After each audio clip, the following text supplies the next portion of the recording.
Home Show. Mary from San Leon has a question about some, sticky advice. Well, she's looking for some non-home improvement advice about an adhesive, Tom, and she's pretty sure you can help her out. Mary writes to us, I made these 2 mosaic ceramic vases for my parents' cemetery monument. And I want to glue the bottom of them to the sides of the monument and the bottom to it as well, so people won't steal them, Tom. So she says, I need a glue that can handle the heat and humidity for years and years. So can you suggest a glue or what might be best for glass on marble? I'm not going to tell you the exact one, but there's a line of products out there called JB Weld. They have 2-part epoxies, which to me are some of the strongest adhesives out there. They're kind of messy to work with, but just take your time with it, follow the directions, read the labeling so you get the right glue for this particular one. In fact, you can actually call or email them, and you tell them your story, exactly what you want to do, and they will recommend exactly what you need.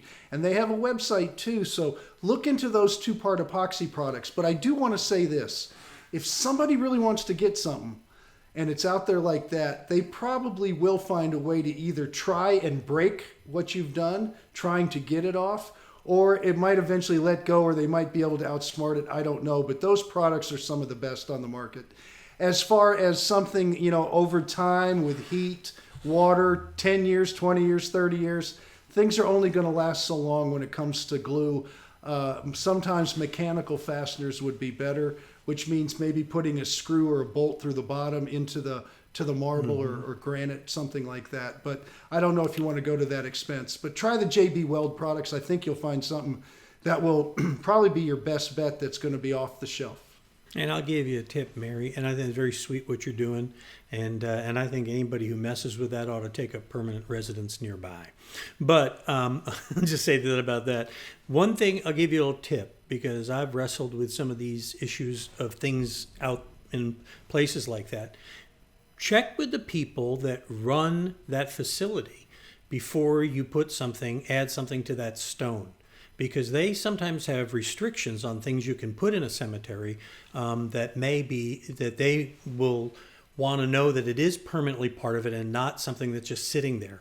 Because they will come up periodically and clean stuff out, and they'll be gone. So make sure you talk to the people that are running that cemetery to make sure that what you're doing is in line with their guidelines. Because I'd hate you to put that in and have them come and pry it off because it doesn't fit their rules. So. True. There you go. So a little something for everybody this week at HomeShowRadio.com. All right. Really? You got a question? We'd be happy to help you out just like that. Go visit HomeShowRadio.com and fill out the Ask Tom form. Send it in, and we'll help you. As you can see, we'll answer just about anything.